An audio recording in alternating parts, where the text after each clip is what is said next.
जो स्त्रियां सुबह 8 बजे के बाद स्नान करती हैं। ये वीडियो उन स्त्रियों के लिए है कि ऐसी स्त्रियों के साथ क्या होता है। चलो मैं आप सभी को इस विधा के बारे में आपको एक कथा के माध्यम से बताता हूं मित्रों। एक बार भगवान विष्णु माता लक्ष्मी जी के साथ क्षीर सागर में शेषनाग की सैया पर विश्राम कर रहे थे। तभी गरुड़ देव उस स्थान पर आके दर्शन देते हैं और भगवान विष्णु तथा माता लक्ष्मी से अपने प्रश्न को कह उसका निवारण पूछने लगते हैं। गरुड़ देव कहते हैं कि हे प्रभु, मैं अभी पृथ्वी लोक का भ्रमण करके आया हूं और मैंने वहां पे देखा है कि प्रत्येक मनुष्य नित्य स्नान दान करते हैं किंतु फिर भी दुखी ही रहते हैं।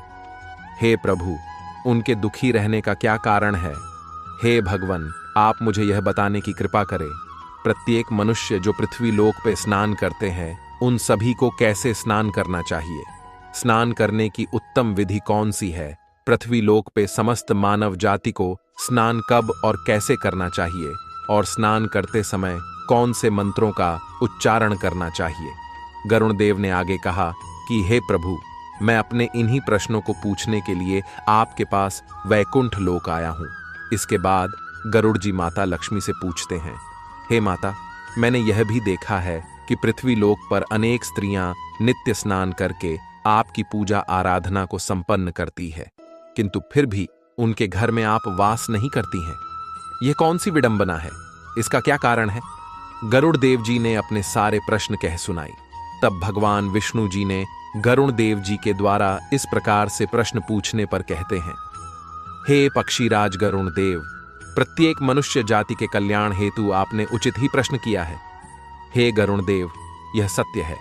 स्नान करना प्रत्येक मनुष्य के लिए अत्यंत आवश्यक होता है। स्नान से ही शरीर शुद्ध होता है, स्नान करने से ही शरीर पवित्र होता है और मनुष्य पूजा पाठ, दान, धर्म आदि कर्म करने के पात्र स्नान करने के बाद ही बनता है।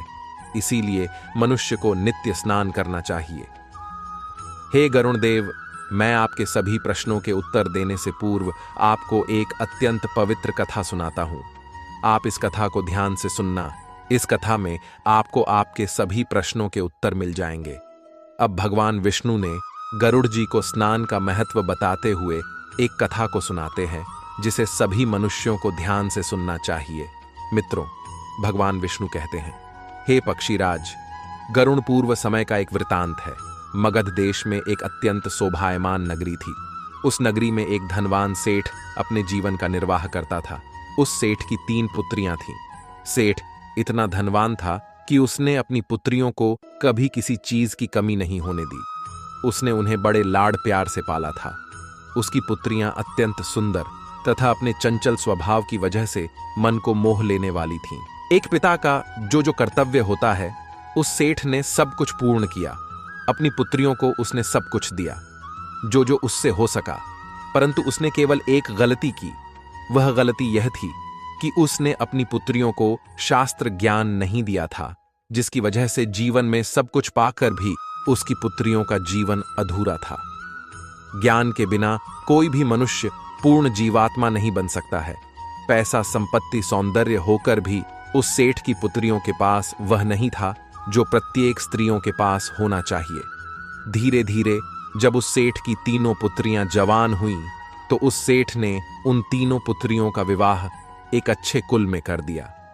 3 पुत्रियों के पति बड़े बड़े व्यापारी थे, जिसकी वजह से उस सेठ की 3 पुत्रियां राजमहल जैसे घरों में रहने के लिए चली गईं। वह तीनों जैसे ही रहने के लिए अपने अपने पतियों के घर गई, वहां पर उनका भव्य स्वागत किया गया।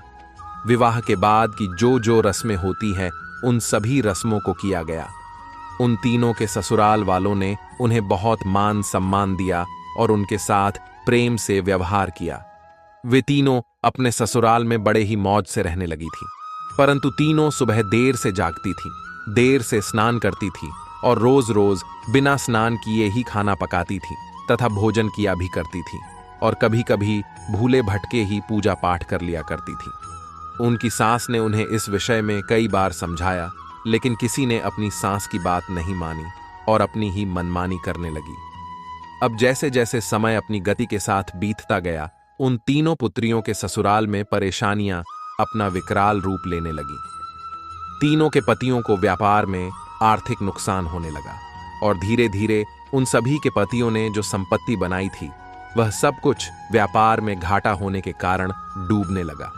उन तीनों के पति अब दूसरों से कर्ज लेकर वे अपने व्यापार को चलाने लगे, परंतु फिर भी उन्हें अपने हर एक व्यवसाय में घाटे का ही सामना करना पड़ा, जिसकी वजह से उनके घर में क्लेश उत्पन्न होने लगा। उन तीनों की उनके पतियों के साथ बार बार लड़ाई झगड़े होने लगे थे, परंतु पहले ऐसा नहीं था। जब से यह तीनों अपने पतियों के घरों में रहने के लिए गई थी, तभी से उनके घर में संकट के बादल आने शुरू हो गए थे। उन तीनों बहनों के ससुराल में पैसे की इतनी कमी हुई कि उन्हें अपनी सारी संपत्ति, घर बार सब कुछ बेचना पड़ा और वे सभी झोपड़ी को बनाकर उस झोपड़ी में जाकर रहने लगे। लेकिन वे तीनों बहनें झोपड़ी में रहना पसंद नहीं करती थीं, इसीलिए वह सभी अपने ससुराल तथा अपने पतियों को छोड़कर मायके में रहने के लिए वापस आ गई और अपने पिता के साथ रहने लगी। परंतु अपने घर पर आकर भी उन तीनों की आदत में कोई बदलाव नहीं आया और घर पर आकर भी वह तीनों बहनें बड़े ही मौज के साथ रहने लगी। अपने पिता के घर पर भी वे तीनों देर से उठती थीं तथा देर से स्नान करती थीं, बिना स्नान किए ही भोजन किया करती थीं और इसी कारण से उनके पिता को भी व्यापार में नुकसान होने लगा। अब भगवान विष्णु कहते हैं कि हे गरुण देव, क्योंकि उनकी आदतों में कोई सुधार नहीं हुआ था, जिसकी वजह से उनके पिता के भी घर से लक्ष्मी जी ने अपना स्थान त्याग दिया था। अब उस सेठ की आर्थिक स्थिति खराब होने लगी थी। एक दिन उस सेठ के द्वार पर नारद जी, जो कि समस्त वेदों के सबसे बड़े ज्ञाता हैं, उन्होंने एक साधु का रूप धारण किया और उस सेठ के द्वार पर आ गए। अब उस सेठ ने उस साधु का बड़े ही प्रेम से स्वागत किया और उन्हें प्रणाम किया। फिर सेठ ने उस साधु महात्मा को अपना दुख बताया और उसके निवारण के लिए उपाय पूछा। अब सेठ ने अपनी पुत्रियों को भी बुलाया और साधु को उनके बारे में भी जो जो बातें उनके ससुराल में हुई थीं उन सबको बता दी। अब उस साधु के भेष में स्वयं नारद जी ने जैसे ही उस सेठ की तीनों पुत्रियों की तरफ देखा तो उन्हें सच्चाई का पता चल गया, क्योंकि उन तीनों बहनों के चारों ओर नकारात्मक शक्ति का घेरा बना हुआ था, जिसकी वजह से वे जहां पर भी जाती वह नकारात्मक ऊर्जा उनका पीछा नहीं छोड़ रही थी। अब साधु ने उस सेठ से कहा, सुनो, तुम्हारी तीनों बेटियों की आदतों के कारण उनके चारों ओर नकारात्मक ऊर्जा का घेरा एक बहुत ही मजबूत घेरा बना हुआ है। इसी कारण से यह जहां पर भी जा रही है वहां पर केवल दुख और संकट आ रहे हैं। तुम्हारी तीनों पुत्रियां अत्यंत आलसी और कामचोर हैं, निद्रा को त्यागने के लिए तैयार नहीं है। और तो और सुबह यह तीनों देर से जागती है, देर से स्नान करती है और कभी कभी बिना स्नान किए ही खाना पकाती है, साथ ही भोजन करती है। यही वजह है कि उनके जीवन में यह संकट आ रहे हैं। अब उस साधु ने सेठ को और उनकी पुत्रियों को अत्यंत महत्वपूर्ण बात बताई और उनसे कहा कि मैं आज तुमको जो बताने जा रहा हूं उसका नित्य पालन करने के से प्रत्येक मनुष्य धनी बन जाता है। अब भगवान विष्णु कहते हैं, हे गरुण देव। अब वह साधु उस सेठ से बोला कि हे पुत्र, स्नान करने के 4 प्रकार होते हैं। पहला ब्रह्म स्नान, दूसरा देव स्नान, तीसरा आर्ष स्नान, चौथा मानव स्नान और दानव स्नान। इन्हें समय के अनुसार जो भी मनुष्य अपने जीवन में इन सभी को धारण करता है उसे सर्वश्रेष्ठ माना गया है, क्योंकि शास्त्रों में ब्रह्म मुहूर्त में किए जाने वाले स्नान को सर्वश्रेष्ठ माना गया है। ब्रह्म मुहूर्त यानी कि रात्रि का अंतिम प्रहर, मतलब सूर्योदय से ठीक 2 घंटे पहले का समय, यानी कि शास्त्रों में यह समय दिन का सर्वश्रेष्ठ समय माना जाता है। वह साधु उस सेठ से कहता है कि इस समय वातावरण में अद्भुत और चमत्कारी ऊर्जा व्याप्त होती है। यह समय समस्त देवी देवताओं का समय होता है। देवताओं का स्मरण करते हुए ब्रह्म मुहूर्त में किए जाने वाले ब्रह्म स्नान को सर्वश्रेष्ठ स्नान माना गया है, क्योंकि इस समय स्नान करने के तुरंत बाद सूर्य देवता को जल देने से जीवन में सुख, समृद्धि और शांति आती है। दिन भर मनुष्य के तन और मन में सकारात्मक ऊर्जा का संचार बना रहता है। ब्रह्म स्नान करने के बाद मनुष्य रोग तथा बीमारियों से दूर रहता है। ब्रह्म मुहूर्त में स्नान करने वाले मनुष्य का शरीर निरोगी और स्वस्थ रहता है। अब वह साधु उस सेठ से बोला कि दूसरा स्नान है देव स्नान। सुबह 5 बजे से 6 बजे के बीच किया जाने वाला स्नान देव स्नान कहलाता है। इस समय देवी देवताओं का स्मरण करते हुए नदियों में किए जाने वाले इस स्नान को भी श्रेष्ठ स्नान माना जाता है। इस समय स्नान करने से मनुष्य के शरीर में सकारात्मक ऊर्जा का समावेश होता है, जिसकी वजह से सभी प्रकार की नकारात्मक ऊर्जा तथा बुराई शरीर से बाहर निकल जाती है। देव स्नान के समय स्नान करने से तन के साथ साथ मन भी पवित्र हो जाता है। इस समय पर स्नान करने से धन संपत्ति में वृद्धि होती है। मनुष्य को सभी प्रकार के सुख की प्राप्ति होती है। अब वह साधु आगे बोला कि सुबह सुबह जब आकाश में तारे नजर आते हैं, उस समय किए जाने वाले स्नान को आर्ष स्नान कहते हैं। यह स्नान भी श्रेष्ठ स्नान होता है। इस समय स्नान करने से मन को शांति मिलती है। चौथा है मानव स्नान। सुबह 6 बजे से 8 बजे के बीच में किया जाने वाला स्नान मानव स्नान कहा गया है। यह स्नान सूर्योदय के समय या सूर्योदय के ठीक बाद में किया जाता है। वह साधु उस सेठ से कहता है कि इस समय स्नान करने से शरीर में दिन भर ताजगी, स्फूर्ति और सकारात्मक ऊर्जा व्याप्त रहती है, जो हमें किसी भी कार्य को करने के लिए उत्साह तथा प्रेरणा की स्फूर्ति करती है। परंतु मनुष्य को कभी भी सूर्योदय के 2 घंटे बाद स्नान नहीं करना चाहिए, अर्थात सुबह 8 बजे के बाद स्नान करना उचित नहीं माना गया है। इस समय वातावरण में व्याप्त दैवीय शक्तियां बहुत कम होती हैं।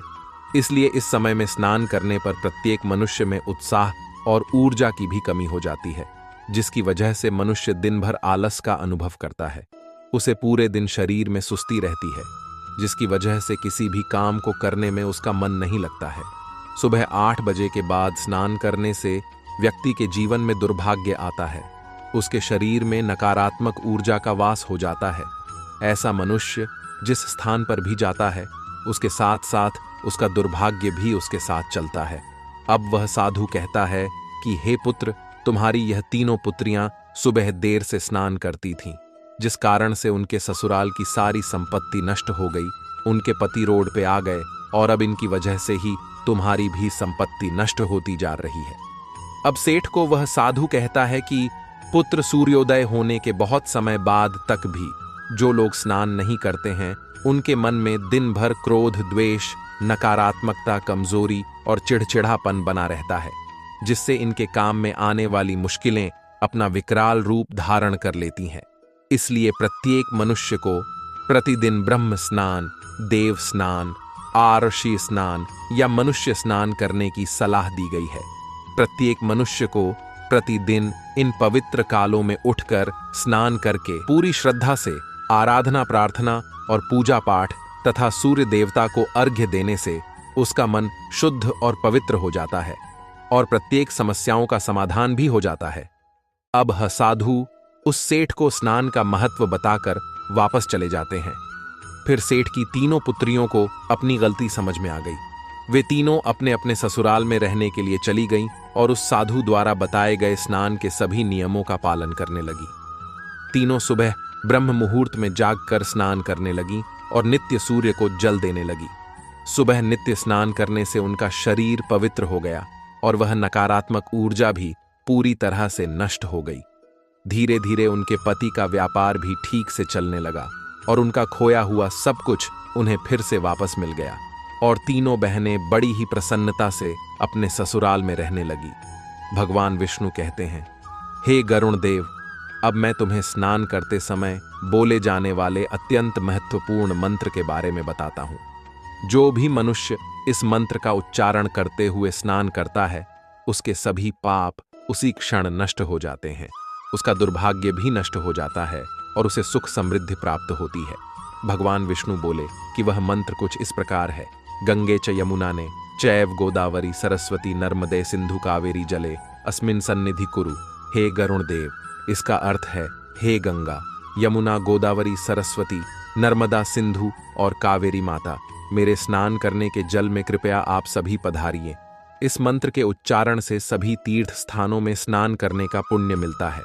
अब भगवान गरुण देव से बोले, हे गरुण देव, अब आपको आपके सभी प्रश्नों का उत्तर मैंने इस कथा के माध्यम से दे दिया है। तब गरुण देव बोले, हे भगवान, मुझे आपने आज जो यह ज्ञान दिया है, यह सर्व संपन्न है। मैं इस ज्ञान का अवलोकन समस्त लोक में करूंगा। मित्रों, इस प्रकार से हमारे जीवन में स्नान दान का बहुत अधिक महत्व होता है। इसीलिए हमें रोज सुबह जल्दी उठकर स्नान करना चाहिए। सुबह 8 बजे के बाद स्नान करना अशुभ माना जाता है। मित्रों, आशा करता हूं कि आपको यह कथा पसंद आई होगी। अगर आपको यह कथा या जानकारी ज्ञानवर्धक लगी हो तो इस वीडियो को लाइक जरूर करें और कमेंट में जय मां लक्ष्मी जरूर लिखें। साथ ही हमारे YouTube चैनल को सब्सक्राइब अवश्य करें ताकि ऐसी ही आध्यात्मिक जानकारी आपको मिल सके। मित्रों, आप सभी का वीडियो को यहां तक देखने के लिए दिल से आप सभी का धन्यवाद।